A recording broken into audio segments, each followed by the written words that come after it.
Hello and welcome back to our channel. If you would like to get the new pause feature on Instagram, today's video, let's learn how we can get it. So first of all, you're going to have to make sure that you are using the latest version of your app. For that, head over to your Play Store and then simply search for Instagram. Make sure that you see open instead of update. If you see update, you're going to have to tap on update and update your Instagram app.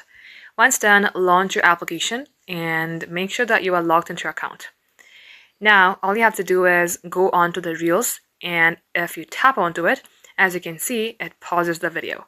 Same goes for each and every video that you are seeing on my Reel. So guys, this is how easy it is. All you have to do is simply, update your application and the feature will be available to you in your region. If for some reasons you are not seeing that, just have to wait for a couple of days and it will be available to you in your region. Thanks for watching.